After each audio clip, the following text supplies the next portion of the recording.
sur cette séance et sur l'ambiance du moment sur les marchés de Romain Daubry qui nous accompagne en duplex, membre de la cellule info d'experts de Bourse Direct. Romain, vous suivez notre discussion depuis quelques minutes. Quel commentaire est-ce que vous pouvez ajouter? On parle d'un marché qui semble quand même assez tiraillé. Alors oui, il n'y a pas d'excès de pessimisme, il n'y a pas de catastrophisme, mais en même temps, on sent bien qu'il n'y a pas non plus un emballement euphorique, outrageux aujourd'hui. Un marché qui se cherche. Bonjour Grégoire, bonjour à tous. Oui, c'est ça, c'est un marché qui se cherche.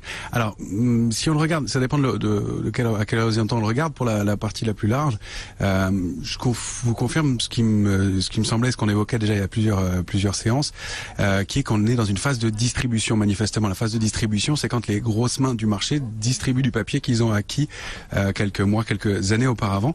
Et pour l'instant, ça semble être toujours le cas. Il y a des indicateurs assez simples, c'est qu'on est en haut de marché, on a des figures de retournement qui se mettent en place, des mouvements de baisse qui sont assez brutaux avec du volume, et puis d'un coup ça cesse et le marché remonte, et c'est ce qui se produit sur notamment les GAFA qui remontent assez nettement, mais si vous l'observez en détail, vous constaterez que les volumes dans ces mouvements de hausse sont faibles. Alors le volume, c'est quand même un indicateur à la hausse important. Pour qu'un marché monte, il a besoin d'être soutenu, d'être étayé, il y a besoin qu'il y ait du volume. Or là, on a l'impression qu'il y a une pression baissière qui s'arrête et qu'on laisse payer les petites mains et qu'on laisse le marché remonter. Donc ça, c'est, si vous voulez, pour l'ambiance générale et globale. Donc c'est des phases qui mettent du temps. On connaît si on observe tous les mouvements de retournement majeurs depuis les 15 dernières ou 20 dernières années sur le marché, on constate que ce sont des moments où le papier est distribué progressivement et que ça se fait pas en quelques jours. Moi, je crois qu'on a entamé cette phase-là depuis le mois de janvier, et ce qu'on constate récemment, ça semble être le cas. Alors, ça veut pas dire pour autant qu'il faille paniquer dans l'immédiat. Il y a dans ces phases-là des rebonds et donc du potentiel encore haussier. Maintenant, c'est difficile. On a pas mal de signaux sur des valeurs, des signaux graphiques positifs, haussiers, qui laissent à penser que les valeurs ont encore du potentiel d'appréciation, sauf qu'elles montent avec des volumes qui sont très très faibles, et ça c'est quand même un critère qui amène à la prudence. Mais c'est justement l'envers du décor et le côté contrariant, c'est que tout le monde est plutôt prudent en ce moment, c'est le consensus. On le mesure par les avis publiés par les grands cabinets d'analyse et par les gestions. On le mesure par les ratios de couverture. On a constaté que depuis 2 mois, les portefeuilles sont extrêmement couverts. Donc on a un ratio qui est d'à peu près 2 puts, donc 2 protections, 2 options de vente pour un call, donc une option d'achat. Donc vous voyez que c'est encore assez sécurisé comme portefeuille. Voilà, maintenant on refuse pas la possibilité de repayer et de remonter un peu plus. Donc on est dans une situation un peu paradoxale. Le marché se cherche un peu. Il faut voir à quel horizon de temps on travaille. C'est pour ça qu'on garde des liquidités, qu'on n'est pas investi à 100%, qu'on a une stratégie qui est un peu prudente. Voilà. Maintenant on mesure que la volatilité, elle oscille entre 10 et 15 depuis plusieurs semaines. Donc c'est plutôt contenu, canalisé. Il n'y a pas de stress majeur. On anticipe des résultats plutôt meilleurs pour les trimestriels américains là qui vont commencer. Le cœur de la saison va être à partir de vendredi, avec notamment les résultats des bancaires. Ça va être intéressant aussi. Voilà. Maintenant, de là à aller chercher, vous parliez de Carrefour, de là à aller chercher des valeurs comme ça. Tant qu'on n'a pas de figure de retournement, on évite de le faire. Après, ça dépend de sa façon d'investir. Mais si on travaille en analyse graphique, on va pas aller acheter un titre qui tombe. Alors c'est le fameux couteau qui tombe. Pour être plus précis, c'est qu'on va attendre d'avoir un signal de hausse, une figure de retournement, et constater qu'il y a un mouvement haussier pour essayer d'acheter un titre, et non pas de se dire ça a beaucoup baissé. Beaucoup, ça veut rien dire.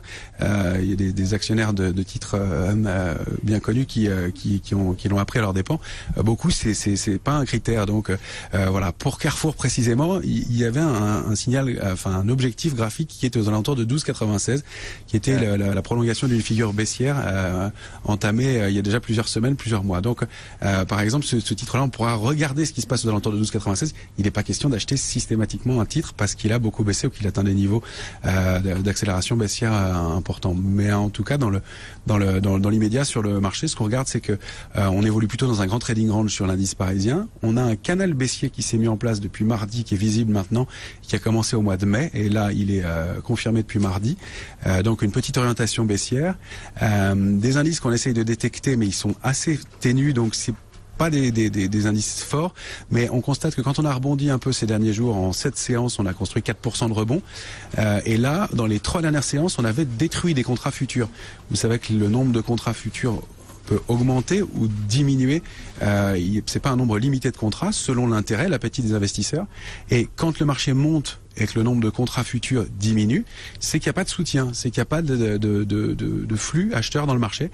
Et ça s'est traduit par 1,5% de baisse hier. Et en revanche, dans le % et demi de baisse qu'on a connu hier, il y a eu 10 000 contrats futurs créés. Donc, c'est pas beaucoup sur 370 000 contrats comme position globale. Mais vous voyez qu'il y a un tout petit indice de pression, légère pression baissière. On peut même se demander si c'est pas de la couverture plus que de la pression baissière compte tenu du rebond qu'on connaît aujourd'hui. Donc, pas de grande tendance, des allers-retours. À très court terme, une légère orientation baissière. À moyen terme, on a probablement des chances, à mon avis, compte tenu du consensus baissier qu'on connaît en ce moment, de continuer à remonter un peu. Si on arrive à franchir 5430, 450, on pourrait aller chercher, les cibles sont modestes, mais aux alentours de 5500 points, voire un petit peu au-dessus, 5600 éventuellement, si dans le meilleur des scénarios. Mais le ratio risque-rendement est trop faible pour qu'on le travaille de façon forte et directionnelle. On travaille plutôt en alternant achat et vente de façon indicielle, ou alors on repère des secteurs qui peuvent avoir du potentiel. Il y a quelques secteurs dont on a parlé quelquefois. Les secteurs des biotechnologies qui se comportent quand même pas mal globalement. Évidemment, c'est un secteur compliqué à travailler, mais il y a quelques valeurs qui tirent leur épingle du jeu en ce moment dans ce secteur-là. Et puis le secteur pharmaceutique qui aussi surperforme largement depuis maintenant 3 semaines environ et qui se comporte bien toujours.